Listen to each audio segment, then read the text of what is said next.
Deuxième épisode de notre journée, j'allais dire deuxième épisode de notre série. Ah, il y a un peu de ça. Pour vous donner envie de vous plonger dedans, vous allez commencer par un des plus grands morceaux de poésie de toute la Bible, le Cantique d'Anne, qui fut beau au point d'inspirer un jour la Mère de Dieu. C'est l'ancêtre du Magnificat. Bonne écoute, 1 Samuel 2. Et Anne fit cette prière. Mon cœur exulte à cause du Seigneur. Mon front s'est relevé grâce à mon Dieu. Face à mes ennemis s'ouvre ma bouche. Oui, je me réjouis de ton salut. Il n'est pas de saint pareil au Seigneur. Pas d'autre Dieu que toi. Pas de rocher pareil à notre Dieu. Assez de paroles hautaines. Pas d'insolence à la bouche. Le Seigneur est le Dieu qui sait, qui pèse nos actes. L'arc des forts sera brisé, mais le faible se revêt de vigueur. Les plus comblés s'embauchent pour du pain et les affamés se reposent. Quand la stérile enfante 7 fois, la femme aux fils nombreux dépérit. Le Seigneur fait mourir et vivre. Il fait descendre à l'abîme et en ramène. Le Seigneur rend pauvre et riche. Il abaisse et il élève. De la poussière, il retire le faible. Il retire le malheureux de la cendre pour qu'il siège parmi les princes et reçoive un trône de gloire. Ô Seigneur, les colonnes de la terre, sur elles il a posé le monde. Il veille sur les pas de ses fidèles, et les méchants périront dans les ténèbres. La force ne rend pas l'homme vainqueur.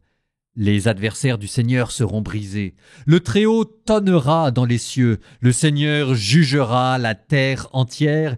Il donnera la puissance à son roi. Il relèvera le front de son Messie. Elkana repartit chez lui à Rama, tandis que l'enfant demeurait au service du Seigneur en présence du prêtre Élie. Or, les fils d'Élie étaient des vauriens qui ne connaissaient pas le Seigneur. À l'égard du peuple, la manière d'agir de ces prêtres-là était la suivante. Chaque fois que l'on offrait un sacrifice, le servant du prêtre arrivait au moment où l'on faisait cuire la viande. Ayant en main la fourchette à 3 dents, il piquait dans la cuve le pot, le chaudron ou la marmite, et tout ce que ramenait la fourchette, le prêtre le prenait pour lui. Et c'est ainsi qu'il procédait envers tous ceux d'Israël qui venaient là-bas, à Silo. De surcroît, avant même que l'on fasse fumer la graisse, le servant du prêtre venait dire à l'homme qui offrait le sacrifice: donne pour le prêtre de la viande à rôtir.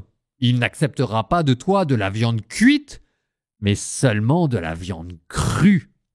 Si l'homme lui disait qu'on fasse d'abord fumer la graisse et ensuite prends ce que tu désires, alors il répondait: non, tu dois me le donner maintenant, sinon je le prendrai de force. Le péché des jeunes gens était très grand devant le Seigneur, car ces hommes traitaient avec mépris l'offrande destinée au Seigneur. Samuel assurait le service en présence du Seigneur. L'enfant portait un pagne de lin. Sa mère lui faisait chaque année un petit manteau qu'elle lui apportait quand elle montait avec son mari pour offrir le sacrifice annuel. Élie bénissait Elkana et sa femme en disant: « Que le Seigneur t'accorde par cette femme une descendance en échange de l'enfant qu'elle a mis à la disposition du Seigneur. » Puis il s'en retournait chez Elkana. Et le Seigneur intervint en faveur d'Anne. Elle devint enceinte, et elle enfanta 3 fils et 2 filles. Quant au jeune Samuel, il grandissait auprès du Seigneur. Élie était devenu très vieux. Il entendait raconter tout ce que faisaient ses fils à l'égard de tout Israël, et aussi qu'il couchait avec les femmes qui étaient en fonction à l'entrée de la tente de la rencontre. Il leur dit: « Pourquoi faites-vous de pareilles choses, ces mauvaises choses que j'entends dire par tout le peuple? Oh non, mes fils, elle n'est pas belle la rumeur que j'entends colporter par le peuple du Seigneur. Si un homme pêche contre un autre homme, Dieu sera l'arbitre. Mais si c'est contre le Seigneur qu'un homme pêche, qui interviendra pour lui ?» Ils n'écoutèrent pas la voix de leur père. En effet, le Seigneur voulait les faire mourir. Quant au jeune Samuel, il continuait de grandir en taille, aussi agréable au Seigneur qu'aux hommes. Un homme de Dieu vint trouver Élie. Il lui dit « Ainsi parle le Seigneur. Ne me suis-je donc pas révélé à la maison de ton père lorsqu'en Égypte elle appartenait à la maison de Pharaon ? J'ai choisi ton père parmi toutes les tribus d'Israël pour qu'il soit mon prêtre, pour qu'il monte à mon autel, fasse brûler l'encens et porte l'éphod en ma présence. J'ai donné à la maison de ton père toutes les nourritures offertes par les fils d'Israël. Pourquoi piétinez-vous mon sacrifice et mon offrande que j'ai prescrit dans la demeure? Pourquoi honores-tu tes fils plus que moi, au point de vous engraisser avec le meilleur de toutes les offrandes d'Israël, mon peuple? C'est pourquoi, oracle du Seigneur, le Dieu d'Israël, certes, j'avais bien dit, ta maison et la maison de ton père marcheront en ma présence pour toujours, mais maintenant, oracle du Seigneur, quelle horreur! Oui, j'honore seulement ceux qui m'honorent, mais ceux qui me dédaignent tombent dans le mépris. Voici venir des jours où je briserai ton bras et le bras de la maison de ton père, si bien qu'il n'y aura plus de vieillards dans ta maison. Tu contempleras un rival dans la demeure, et tout le bien qu'il fera à Israël, mais dans ta maison, il n'y aura plus jamais de vieillard. Cependant, je laisserai l'un des tiens auprès de mon autel, pour que tes yeux se consument, et que ton âme languisse, alors que tous ceux qui auront proliféré dans ta maison mourront dans la force de l'âge. Et le signe en sera pour toi ce qui va arriver à tes deux fils, Ophni et Pinas. Ils mourront tous deux le même jour. Et puis je susciterai pour moi un prêtre fidèle, qui agira selon mon cœur et mon désir. Je bâtirai pour lui une maison stable, et il marchera en présence de mon Messie pour toujours. Alors, tout ce qui subsistera de ta maison viendra se prosterner devant lui pour une piécette d'argent et une couronne de pain. Alors, tout ce qui subsistera de ta maison viendra se prosterner devant lui pour une piécette d'argent et une couronne de pain. Il dira « Attache-moi, je t'en prie, à une fonction sacerdotale pour que j'aie un morceau de pain à manger. »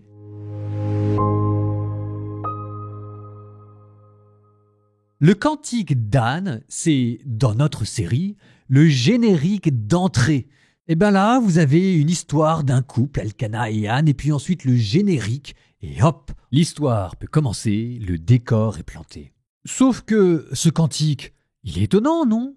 Enfin, nulle part il n'est fait mention de Samuel. Au contraire, on a quoi à la fin? Il donnera la puissance à son roi et il relèvera le front de son Messie. Mais depuis quand est-ce qu'il est question de Messie et de roi dans l'histoire d'Anne? Puis vous avez vu aussi toutes ces connotations militaires? L'arc des forts est brisé, face à l'ennemi s'ouvre ma bouche. Et mes notes de bas de page disent probablement pour les engloutir. Ah, elle est pas commode, Anne, hein? Eh ben en fait, son cantique n'est pas une action de grâce, c'est une prophétie. Une prophétie politique venue de nulle part que l'on retrouve dans la bouche d'une femme que la stérilité a rendue malheureuse. Et on se dit, en fait, qu'elle est en train de prophétiser la mission qu'aura son fils Samuel, son rôle à jouer. Et voilà votre générique d'entrée. Alors maintenant, l'histoire commence. Et l'histoire commence avec une sorte d'article de Paris Match. Scandale au sanctuaire de Silo. C'est ainsi que l'on apprend que les fils du grand prêtre Élie sont coupables d'extorsion financière, de profaner les sacrifices et même d'abuser sexuellement des femmes qui sont dans le sanctuaire. Verset 27, et ils couchaient avec les femmes qui étaient en fonction à l'entrée de la tente de la rencontre. C'est-à-dire que non seulement ils abusent des femmes, mais en plus ils abusent des femmes très près de l'arche de l'Alliance. Ben vous voyez, hein, les abus dans l'Église, c'est pas nouveau. Mais ce qui est rassurant, c'est qu'en fait, vous n'apprenez rien à la Bible. Souvenez-vous de l'histoire de Caïn et Abel. C'était quand même le premier meurtre avec les premiers prêtres. Mais il y a là comme un grincement de dents qu'on n'avait pas entendu dans l'histoire de Caïn et Abel. Et le grincement de dents, c'est que la Bible vous rappelle que manifestement, le grand prêtre était au courant de tout ça et qu'il n'a rien fait. D'abord, il ne s'enquiert pas de la véracité de ce qui est dit. « Ah, elle n'est pas belle, la rumeur que j'entends de vous. » Ben mon coco, si jamais c'est une rumeur, tu vérifies pour savoir si elle est vraie ou pas. Ensuite, il prend complètement à la légère les péchés de ses fils, comme si c'était pas très grave. Je cite « Si un homme pêche contre un autre homme, Dieu sera l'arbitre. » Ça veut dire, si jamais vous violez des femmes, ça ne me regarde pas moi, ça regarde la justice humaine, faites gaffe simplement de ne pas vous faire choper. C'est quand même ça ce que ça veut dire. Mais si c'est contre le Seigneur qu'un homme pêche, qui interviendra pour lui ? Sous-entendu, la seule chose qui, moi, m'intéresse, c'est les péchés religieux, et encore, je ne peux pas faire grand-chose, c'est à Dieu de s'occuper de vous. Alors vous voyez, en lisant tout ça, je ne veux pas faire de raccourcis et d'anachronisme, mais c'est quand même dur de ne pas penser à tous les scandales qui ont secoué l'Église catholique, et si la faiblesse de la réaction d'Élie ne vous fait pas penser à certaines faiblesses dans la réaction de l'Église institutionnelle, c'est d'ailleurs là que le récit devient franchement grinçant. Écoutez le verset qui suit. « Ils n'écoutèrent pas la voix de leur père, car c'est Dieu qui voulait les faire mourir. » Alors, en face de ces scandales, vous, à supposer que vous ne soyez ni Dieu, ni le grand prêtre et que vous n'ayez pas forcément beaucoup de pouvoir, que vous soyez simplement une mère de famille qui est obligée de confier à l'Église l'instruction religieuse de votre enfant, comment est-ce que vous auriez réagi ? Regardez ce que fait Anne. En face de tous ces scandales, elle tricote un joli petit manteau à Samuel. Verset 16, l'enfant portait un pagne de lin et sa mère lui faisait chaque année un petit manteau qu'elle lui apportait. Sauf que, attention, ce vêtement, c'est pas un petit tricot de laine, c'est un vêtement sacerdotal. Et ça change tout. Pourquoi une telle insistance ? Ça n'a l'air de rien, mais ce manteau, c'est le signe que Anne s'efforce de soustraire à l'influence néfaste des grands prêtres son fils pour qu'il reste pur et droit dans ses bottes. Ce manteau, c'est le signe que Anne est parfaitement au courant et qu'elle est en train de préparer la relève, parce qu'après tout, l'Église n'appartient pas aux gens corrompus. Vous voyez, ça n'épuise pas tout le sujet des scandales, mais il y a peut-être de quoi réfléchir sur nous, notre manière à nous de faire avancer les choses. Nous terminons par une prière pour confier à Dieu toutes les blessures qu'il y a dans l'Église. Au nom du Père et du Fils et du Saint-Esprit. Amen. Seigneur, tu vois ton Église qui parfois est secouée, salie par les fautes de certains de ses membres. Tu vois les cœurs, il y en a des brisés, la foi de beaucoup de personnes qui vacillent et l'ombre du scandale qui cache ta lumière. Comme Anne dans le temple, nous venons vers toi avec nos questions, avec nos révoltes parfois. Seigneur, nous ne voulons pas fuir, nous ne voulons pas détourner le regard.